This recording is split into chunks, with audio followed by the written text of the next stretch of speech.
Okay mga idol, ipapakita ko po sa inyo ngayon, saglit lang po tayo, mga 3 minuto lang po tayo dito. Pinapaalam po na makapasok lang tayo dito. Papakita ko po sa inyo dito yung magkahiwalay na medium deposito. Yung nakuha yung dalawang magkahiwalay na 6x6 na box na simento. Dalawa po yun pero magkahiwalay po yung nakalagay at magkahiwalay po yung nakuha.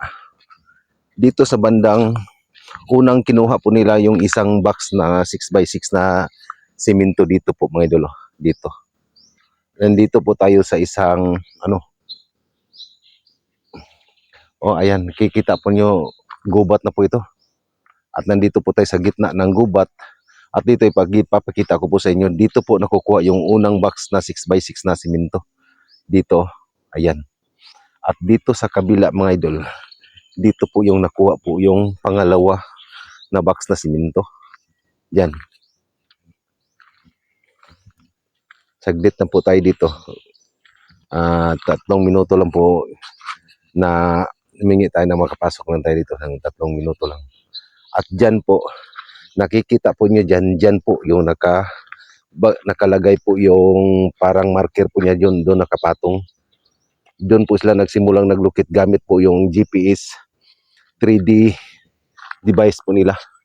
Doon nakalagay po yung parang marker, doon po sila nagsimulang naglukit. Din GPS, ang gamit po nila na gamit GPS 3D na gadget. At dito unang-una po nakukuha nila dito. Magkahiwalay lang po mula dito at sa kabila.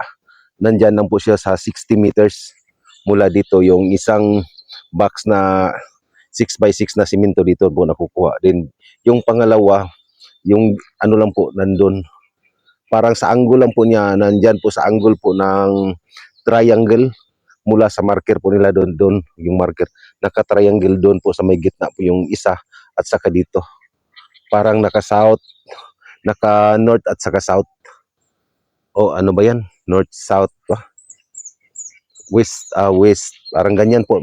Basta yung locator po nila, na yung gadget po ginamit nila, GPS 3D na po yung gamit nila dito. Ayan dyan. Okay. Yun, unti-unti pang ipapakita ko po sa inyo yung mga medium deposit na nakukuha. May papakita po ako sa inyo na susunod po natin gagawin. Ito mga saglit lang po ito at pinapayagan na po tayo na makapasok dito ng 3 minuto lang.